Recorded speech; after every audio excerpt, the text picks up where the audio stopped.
the backcourt. And for the Lakers, Kobe, Meta, and Pau Gasol are the guys that make up the 2, 3, and 4 slots. Howard is out there with Nash. Now here's Paul. The kick outside to Butler. He passes to Griffin. Nice D from Nash. Well, it was an eventful season for Pau Gasol a year ago. Almost got traded before the season started for Chris Paul. The NBA rescinded the deal, and Pau then went on to play for the Lakers the remainder of the season, but did not make the All-Star team. Let's find out now what head coach Vinny Del Negro had to say to Doris Burke. Doris? He said their scouting report is really all about how to handle Dwight Howard. Obviously a tremendously impactful player at both ends of the court. Coach said, offensively, we always need to know where he is. Defensively, it's always about doing your work early, trying to hold your ground and deny him prime position inside. Sounds like a good plan, Kevin. Thank you, Doris. Here is Howard, following the basket by Chris Paul. That's good. Going back to Pau last season, it wasn't just the one trade that got overturned. It was constant trade rumors all season long.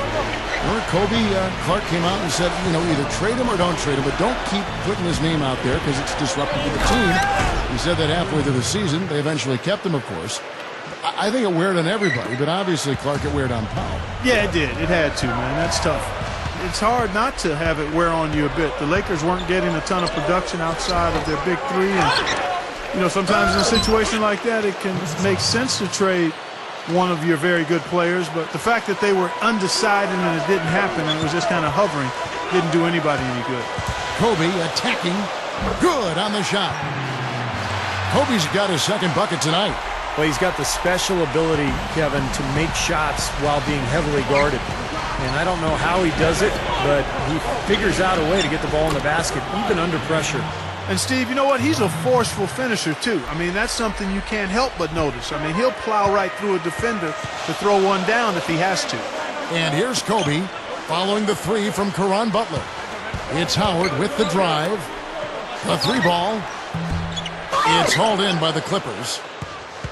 2-for-1 chance here. Yeah, let's see if they use the clock to their advantage. And that one's good. 6 points for Chris Paul. Yeah, saw just a little bit of daylight, went right to the rim. Howard, the pass to world peace. Nash. Griffin with the steal. Butler against Kobe. And they will get the basket here, folks, as they rule goaltending. He didn't get to that one quite in time, Kevin. Those can be tough to gauge sometimes. Yeah, the fans not agreeing with the call there. Well, that's one way to get a reaction from the fans, guys. Here's what the Lakers are going with right now. Antoine Jameson's checked in for Gasol. Barnes comes in for Meta World Peace. Jody Meeks, he's checked in for Kobe. And Steve Blake is subbed in for Steve Nash. Paul kicks to Griffin. Good, and Paul gets the assist. Barnes with it. Jameson with the basket on the assist by Blake. Jameson's got his first 2 points of the night. Creating that kind of shot in close is really your primary objective every possession.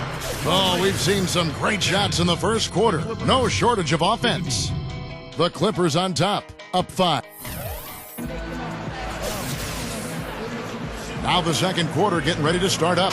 And let's quickly break down the game we've seen from the Clippers. Guys? It was pretty impressive the way they moved the ball, made the extra pass, and found open shooters that whole quarter. Yeah, it's been a complete team effort out there. Great to watch. So with Howard sitting on the bench, this is the group Mike Brown has right now. They've got Pau Gasol. Matt Barnes is out there with Antoine Jameson. Then it's Jody Meeks, and it's Blake in at the point guard position. Odom dishes to Bledsoe. Lock at 6. And the dunk by Odom. The defense just couldn't recover in time. Yeah, the D pretty much went brain neutral on that one, Clark. Wouldn't yes, you? Sir. I like that phrase. Yeah, I don't use that phrase very often, but to me that's what happened. He shifted the brain into neutral. Yes, he did. That was embarrassing. He might not get a better look than that all game. You have to get closer to him. He's not going to bite you. Get up in him. When he's wide open like that, he'll rarely miss those. Well, you think about what Chris Paul meant to the Clippers, guys, not just on the floor, and that's pretty obvious. He's one of the best point guards in the league, if not the best. But it had more to do with the identity of the team. I think people took them seriously after that deal. And in fact, in L.A., there was a budding rivalry between the Clippers and the Lakers for who was the city's best team. And that had never been a question before. Let's go now to the sideline and catch up with Doris Burke. Hey, Doris. Well, guys, I think it's accurate to call the Dwight Howard situation a saga, and it has, at least for the moment, calmed down. A trade to the Los Angeles Lakers has now thrust them squarely into the championship picture. First, the acquisition of star point guard Steve Nash, and now the best center in the league. The tough Western Conference just got tougher. Kevin? The story of the offseason, no question. Thank you, Doris. And the Clippers making a change here. DeAndre Jordan's checked in for Griffin. Butler comes in for Grant Hill. Chauncey Billups checked in for Jamal Crawford.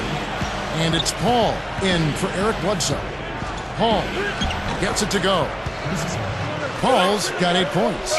For so long, Steve, it seemed that the Clippers were always the second fiddle, but with Chris Paul ending up there and not in a Laker uniform, it just changed the whole mindset, Clark, it seems, of the franchise. And if you've had the tough breaks that the Clippers have had over the years, one big moment or big player acquisition like a Chris Paul can really move your franchise in a totally different direction. Grant Hill, he's checked in for the Clippers. Crawford comes in for Chauncey Billups. There's 47 seconds left to play here in the second quarter. Meeks, guarded by Crawford. And Jody Meeks gets the three. Meeks got himself going with the triple, his first basket of the game.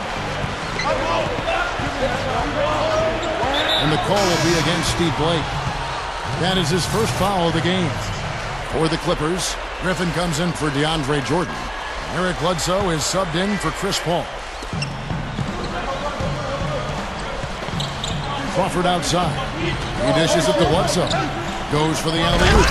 And the slam by Blake Griffin. Now that's how you execute an alley-oop there, fellas. And with an exclamation point, too, on the finish, throwing it down hard. What a terrific play on both ends. Fires from deep. Jamison with the basket on the assist by Blake. And that's now 8 points for Jamison. Well, after a slow first quarter, he's starting to pick it up a bit here. Here's Bledsoe, guarded by Blake. Crawford outside. Here's the three. Can't get it to go. Here's Gasol. Can't get it to go. Second quarter ends in a tight one. Clippers. Now, presented by Sprint. Halftime at Staples Center. In a close one. Welcome, everyone. I'm Damon Bruce. The Clippers in a hard-fought game against